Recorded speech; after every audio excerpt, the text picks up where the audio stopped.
Turuan mo siya maglaba, be. Alam mo. Alam na siyang maglaba. Alam. Hindi, ano pa nga, hindi alam yung paano gamitin yung ano. Turuan mo siya, be. Yung tinuro ko sa iyo paano gamitin yung washing. Turuan mo siya. Kasi dun sa bahay, kay nanay, siya na rin yan. Hindi pwedeng si ano maglalaba sa kanya. Si Joanne. Dapat siya maglaba din sarili niya. Ang bilis na tuyo. Ang bilis na tuyo? Ganun talaga kasi tawag dyan, spin dryer. Iikot-ikot lang niya, tatasik niya yung tubig. O, hayaan mo si ano, be. Tuyuan mo si Russell mag-spin. Turuan mo siya, te. Kita ka man ang kanya. Turuan mo siya, te. Turuan mo ang gawa ni Ate Maylin. Ano yan? Kailangan pantay, no? Para hindi siya maggalon-galon, magtumba-tumba. Spin. Ikot. Ayan. Ayan na. Tapos na mag-spin. Kunin mo, be. Takang-taka siya. Tuyong-tuyo na. Bakit kayo natuyo? Kasi ikot-ikot siya. Tinasik yung tubig. Lagyan mo din sa ano. Tuyo na.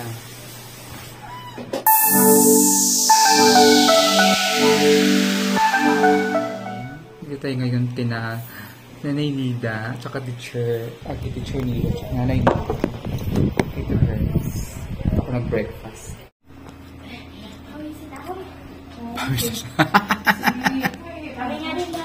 Turuan mo siya maglaba, be. Alam mo. Alam na siyang maglaba. Alam.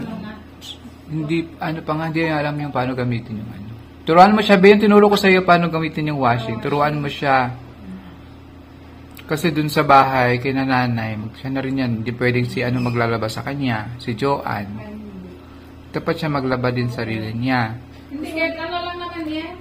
Alikabok lang naman yan. Wag mo, kahit ibabad lang niya sa tubig lang. Kahit counting sabon lang, Mike. Sa batya, kasi hindi naman, alikabok lang naman yan. Tapos i-spin. Turuan mo siya mag-spin, ha? Turuan mo siya mag-washing. Ayan, may laman pa. Ayan, si Sinea nagsain. Tapos andun yung tatlo. Naglalabas si Russell at si May. Ayun, naglabas ang dalawa. Kamayin nyo na lang. O kasi ano. Oo nga. Kasi ano lang naman to, bagong bili yung mga damit ni Russell. Kasi sasama si Russell bukas. Naku, makakasakay ka na ng bangka. Nakasakay ka na ba ng bangka? Hindi pa. Oh, yung sila namin. Papuntang ano, Samal. Iba yun, malaki yun. Ang sasakyan natin maliit lang. Tapos magdala ka na ng galon kasi anytime pag tumaob tayo, kampay ka na sa galon. Maglaba sila ni Maylin. Marunong ka naman maglaba, Russell, no? Ng mano-mano. Pero turuan ka rin ni Ate Maylin. Ni Maylin. Magkaedad lang sila, no? Magkaedad lang kayo? Sino mas matanda sa inyo? Si Ate Maylin. Ate Maylin, tuturo sa'yo paano gamitin ang washing. Kasi sa Ate Maylin, nung dun sa landayan pa kami, tinuruan ko yung paano mag-washing. Marunong ka na mag-washing, Ben, no? Paano siya gumamit ng washing machine. Oo nga, natouch na ako sa message niya eh. Binasa ko yun eh, ang ganda ng message niya. Ang haba nga, telenovela.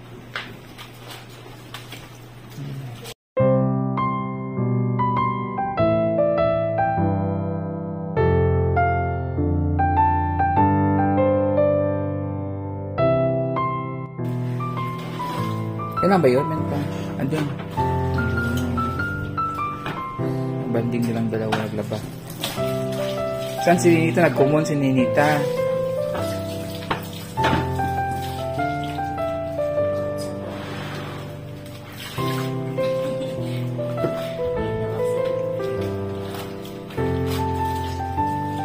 Mabula.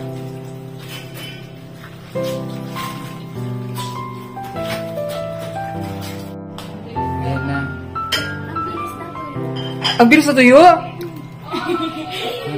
Ganun talaga kasi tawag dyan, spin dryer. Iikot-ikot lang niya, tatsik niya yung tubig. O, hayaan mo si ano, be. Tuyuan mo si Russell mag-spin. Turuan. Be, tingnan mo paano ginawa ng Mylene. Alam na ako dyan. Si Ninita, alam na natin ni Ninita. Nena! Galing tong common nag-tutor eh. Ano mo doon natutunan? Anong pinag-aralan niyo? Sulat pa. Nag-reading ka na? Hindi pa. Wala pa. Pagigihan mo yung pag-tutor mo. O tingnan mo, paano ginawa ni Mylene? Tingnan mo paano. Kailangan kasi yan, pantay, hindi yan para hindi siya. Tayo ka dyan. Turuan mo siya, te. Kita ka man ang kanya. Turuan mo siya, te. Turuan mo ang gawa niya, te Mylene. Ano yan? Kailangan pantay, no? Para hindi siya magganon-ganon, magtumba-tumba. Spin. Ikot. Ikot mo.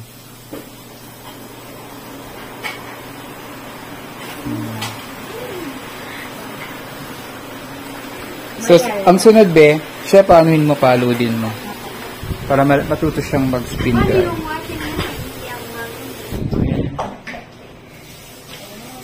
Ayan na. Tapos na mag-spin. Kunin mo, be. Takang-taka siya. Tuyong-tuyo na. Bakit kayo natuyo? Kasi ikot-ikot siya. Tinasik yung tubig. Lagay mo din sa tuyo na. Magaling din niya na tutor si Mylene.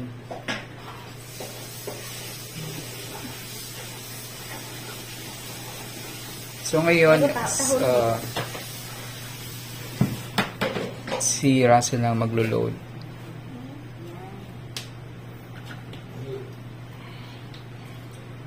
Kasi noon, tinuruan natin si Mylene doon sa kabila. Paano gamitin ng washing. Ngayon, siya na ang nagtuturo kay Russell.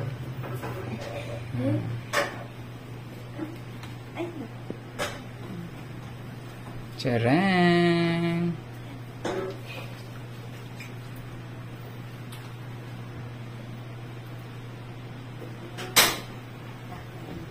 Tapos, Kung ano yun tayo.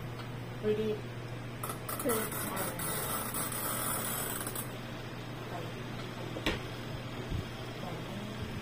Masingin sa ako. masingin siya. Wala ka. Masag nasama ang ganyan sa ako. Salita niyo yan? Pagtindihan kayo dalawa? Ha? Nakaintindihan sila salita. Dapat mag-Tagalog ka natin kasi para matuto para tuloy-tuloy na yung Tagalog ni Russell. Marunong naman mag-Tagalog si Russell. Saan daw nadaan ng tubig? Saan lumalabas? Ayun o, yung tubo na yun o, yung puti.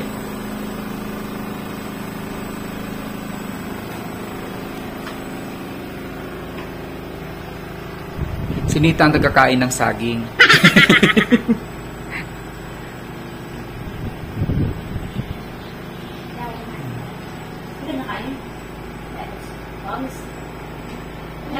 Nakatuwa sila tingnan, no?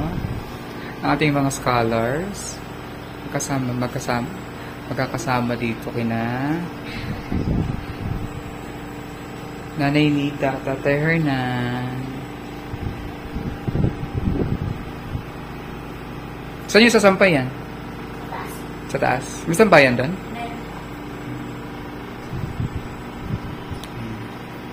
So, marunong na si Russell. Pwede, Russell, marunong ka na mag-washing. Kaya mo na mag-washing? Ha? Kaya mo na mag-dryer pala kasi dryer lang pala yan. Kasi ang washing ginusot lang nila yung kasi mga bagong bili naman na damit yan.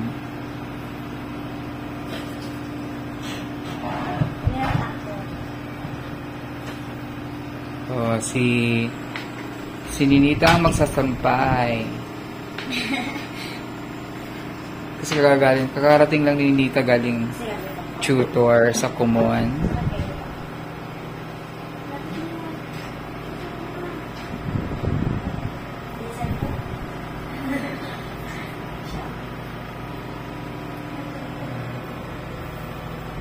Higit nila tingnan. Yun na.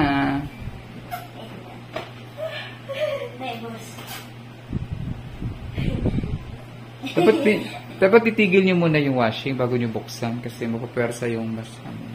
Balahan. Adulo na tahamay. So yun na, magsasampay na sila.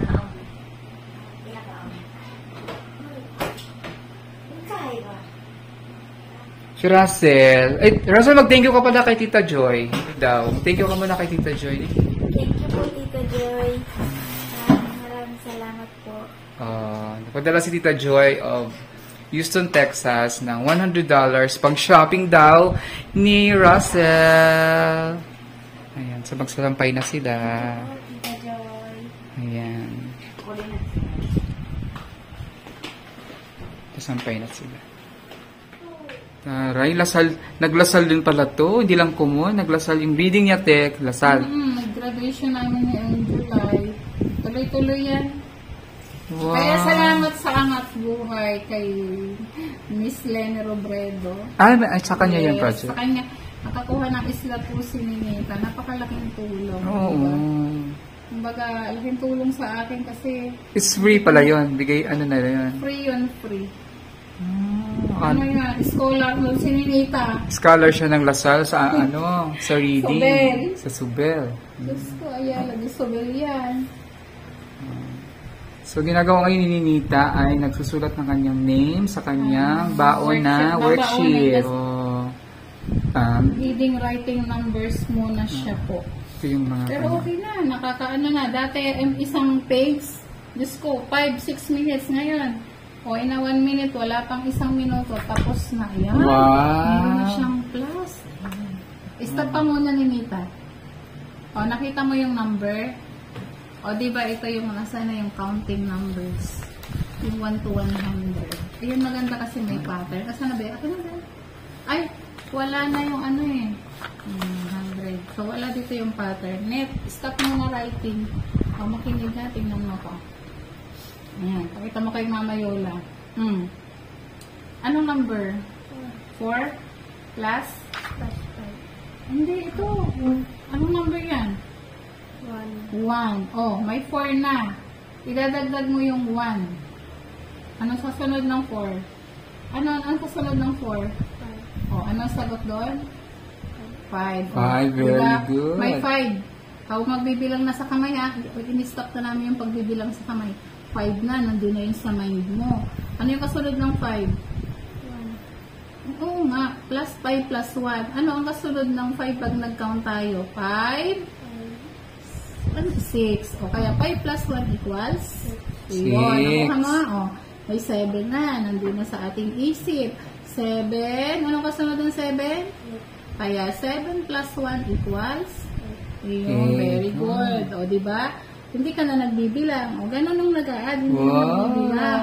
Very good. Basic ka lang talaga siya.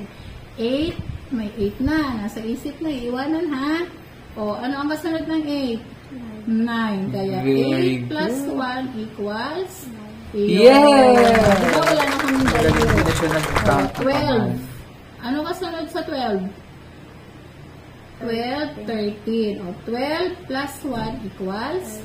Very good. O, 14. Ano kasunod sa 14? 15. O, 14 plus 1 equals? 15. O, 15.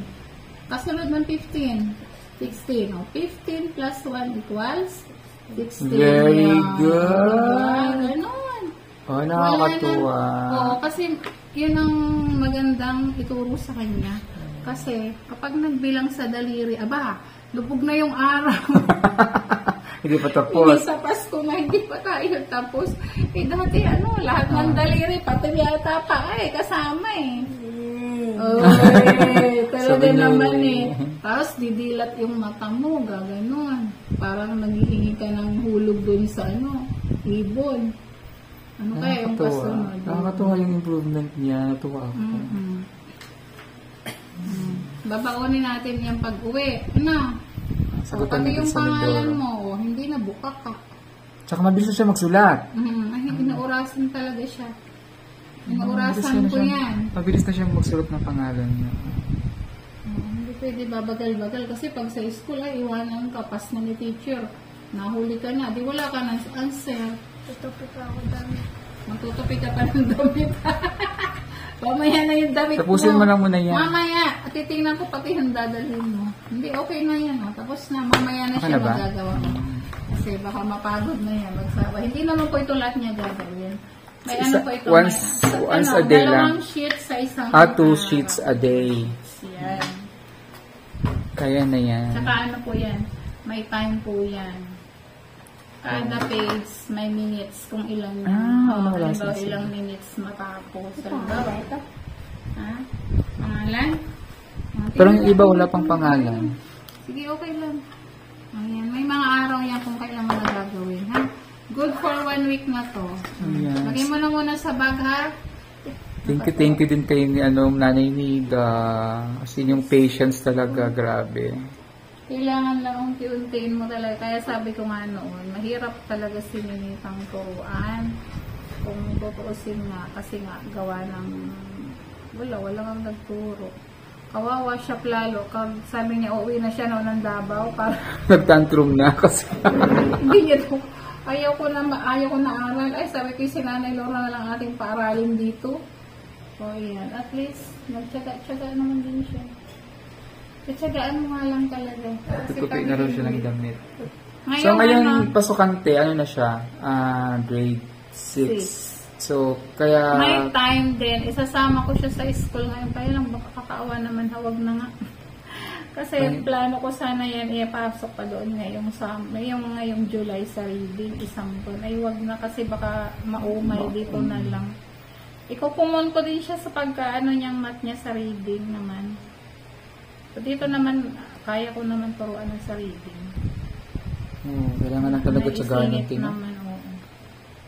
Kasi pag walang patience, Diyos ko, mawawala ka talaga ng... Walang-wala talaga yung batang yan. Nung pagdating dito ay 0, diba? Tinuturuan mo yan. Binila mo pa ng flashcards. Flashcards. Ng mga, andun pa nga yung mga ano niyan eh.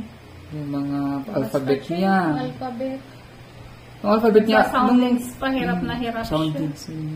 Phonetics pa lang siya noon. Hirap na hirap. Diyos ko, kaya alam mo ba yan, pag umaga papasok sa grade 1. Oo, pinapapasok ko siya sa grade 1, kailangan eh. Grade 5, grade 5 siya. Anong masasabi natin dun sa mga minsan? Kasi may mga nagbabash din sa kanya eh. Ayun nga, sabi ko, diba, lagi ko naman pong sinasabi, huwag nating ibabash si Ninita o kung ano yung ating mga comment na hindi naman nakakatulong. Kasi sabi ko nga, yun dun sa mga bago pa lang pong napanood si Ninita. So, kailangan po sa kanya ay pag-pray natin, no? Pagtsagaan. Kasi kung hindi, mas lalo po siyang kawawa. Yung learning ng bata, no? Na nasa bundok siya, ay, di ba, wala naman silang kakayan ng ano, kaya siguro ganyan din siya dahil yung pag napasok sila, walang kain. No, unang-una yun, no? Kapag walang laman ng utak walang laman yung tiyan ng bata, edi syempre wala rin laman ng utak. Kaya, yun siguro, kaya medyo late talaga si Ninita. Maano din yan? Kaunting tiyaga lang tayo, kahit sino po. Kasi sa dami ko nang nahawakang bata, Diyos ko po, marami ng libong bata na nagdaan sa mga kamay ko. Oo. Ilang years ka nga nagtuturo, te? 29 years na this, Tagal na rin na. Grabe yung pagtsaga mo dun, ha? Kaya, pero ang base, yung siguro ang pinaka bottom line dyan is love for your work. No? yes. Kasi pag wala kang love sa work mo, hindi ka magtatagal. Okay, kasi yung una nagturo rin ako ng mga preschoolers, kaya yan. Ganyan. Kaya yung mga basic ni Nita, alam ko yung kapasidad niya kung saan siya. Kaya nung in-enroll ko siya sa Kumon, sabi ko dun sa ano nila, sa may-ari ng school, yun talagang pinaka-basic po. Kasi yun ang kailangan po talaga ni Nita. Ayan, so thank you kay ate na nag-alaga dito kay Nilita at nagpasensya, grabe ang haba ng pasensya ni ate. So thank you. Hindi, ang laki din talaga ng pinag-improve kasi yung kahit yung pagkiharap niya sa tao, di ba? Parang takot na takot siya, yun no, malaking bagay na din yun. Kahit ngayon, medyo ano pa rin siya, di ba? Ang swerte nga ni Nilita, yung tinuring talaga siya dito. Sila ni Maylene, grabe, swerte nila. Tinuring silang talagang parang anak na nila ni tatay tsaka ni nanay. Ni dati tatay Hearns. Tsaka si tatay Hearns talaga, parang ano siya. Oo, very ano din siya, hands-on siya sa mga anak-anakan niya dito. Alam mo sabi ko nga ni Nita, si Nea, hindi yan tinuruan ni tatay. No. Hindi nakatikim ng turo ni tatay. Kasi nga, si Hernan sa abroad ang trabaho, diba? Wala siya dito. Ngayon kay Ninita, nakikita niya, diba? Sabi ko, nakita mo yung kung paano magturo sa bata. Tuturo din si Tito Herns. Sabi ko sa inyo, si Hernan, hindi, nandito siya sa lamesa. Talaga nakatutok siya kay Ninita kasi inorasan niya yung paggawa. Kaya mabilis. May matching ano po yun. Minsan pressure. Napapasigaw.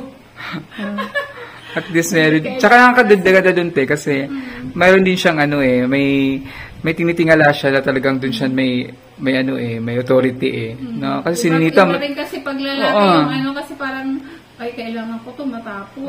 Kasi pag binibaby mo siya yung parang inaamo-amo mo siya, okay lang sa akin yan, hindi yung mabagal. Pag si tatay yung sulat, 101, 102, gano'n. Hindi, 101, 102. Hindi na ganyan. Gano'n pa yan. Tsaka at least meron silang ayun nga, maganda doon, tulad ng paggamit ng cellphone. Na-discipline sila. Kasi si tatay, pag sinabi nga nitong oras, tigil ang phone, tigil na. Discipline po si Tito Herns pagdating sa cellphone. Pag hindi niya nakita yan dyan, pag sinabi niya, ilapag yan sa lamesa, o ilapag sa ibabaw ng cabinet, o kailangan makikita niyo. Pag hindi, nako, panay ang katok nun sa kwarto niyo, hindi kayo patutulog. Asa na mga cellphone? So, thank you sa Family Erbite na talagang nagtupot sa kanila. Kasi tiyagaan talaga yung mga bata. Lalo na yung case nga nila Nita. Kawawa sila doon, no? Pag lahat sila ay dapat talaga may magmalasakit sa mga True, yun dapat. Yun yung maganda. Yun yung term na malasakit. Kasi yung education din, lalo importante yun. Nakita ko yung mga vlog niyo no, sa lugar niyo. Kung makakarating nga lang ako doon. Naku, Teo, huwag mo na ang hirap ng daanan doon. So, ayan. Thank you. And maraming salamat talaga kay ate tsaka kay Kuya Hernan. Thank you din, Madam Yola. Kasi alam niyo po yan si Madam Yola. Siya talaga yung, talagang kaagapay ni Pugong Biyahero. Since pa naman, kasi kaibigan po siya talaga ni Pugong Biyahero. Noon pa, nung nag-buwan pa sila. So, lagi po ay nakasuporta kay Pugong. Kaya, don't forget to subscribe po at saka don't skip ads, no? Yes. Kasi napakalaking tulong po yan sa PB team, no? Yes. Lalo si Madam Yola, yan. Napakaano din yan, lalo sa mga nangangailangan, no? Yan. Thank you, Te. Grabe. Patuloy nyo lang yan. Pagpatuloy mo yan, Madam. Thank you din. Thank you.